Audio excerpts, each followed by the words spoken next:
ನನಗೆ ನನ್ ಮಗನ್ ಸಂತೋಷ ಮುಖ್ಯ. ಅದಕ್ಕೋಸ್ಕರ ನನ್ ಏನ್ ಮಾಡೋದಕ್ಕೂ ರೆಡಿ. ಅವನ್ಗೆ ನನ್ ಮೇಲೆ ಪ್ರೀತಿ ನಂಬಿಕೆ ಕಮ್ಮಿ ಆಗಿರ್ಬೋದು, ಆದ್ರೆ ನನಗೆ ಅವನು ಯಾವಾಗ್ಲೂ ಪುಟ್ಟು ಮಗುನೇ. ಅವನ್ ತಪ್ಪು ಮಾಡಿದ್ರೆ ಕೈ ಹಿಡಿದು ನಡೆಸೋದು ಈ ತಾಯಿ ಕರ್ತವ್ಯ ಅಲ್ವಾ? ಅಮ್ಮ, I am really sorry. Please ಇದೊಂದ್ಸಲ ಕ್ಷಮಿಸ್ಬಿಡು.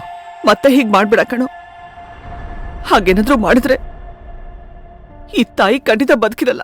ಅಮ್ಮ ಪ್ಲೀಸ್ ಹೀಗೆಲ್ಲ ಮಾತಾಡ್ಬೇಡ. ಇನ್ಮೇಲೆ ಯಾವತ್ತೂ ನಾನು ನಿನ್ನ ಮಾತನ್ನ ಮೀರಲ್ಲ.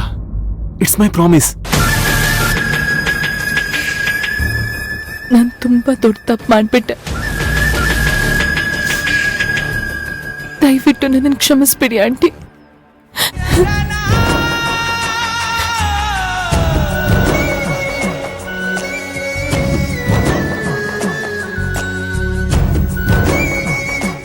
ಗೊತ್ತಿಲ್ಲದೆ ಮಾಡೋ ತಪ್ಪುಗೂ ಗೊತ್ತಿದ್ದು ಮಾಡೋ ತಪ್ಪುಗೂ ತುಂಬಾ ವ್ಯತ್ಯಾಸ ಇದೆಮ್ಮ. ಇನ್ ಮುಂದೆ ಹೀಗ್ ಮಾಡ್ಬೇಡ.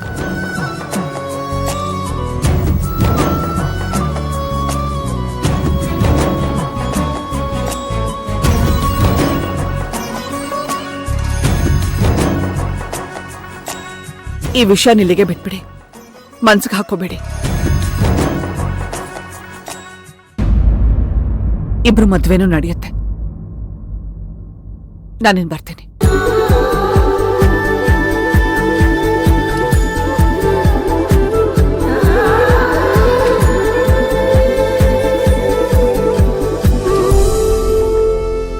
ನಿಮ್ಮ ಚಿಕ್ಕ ಮಗಳನ್ನ ಈಗ್ಲೇ ತಡೆದ್ರೆ ಒಳ್ಳೇದು.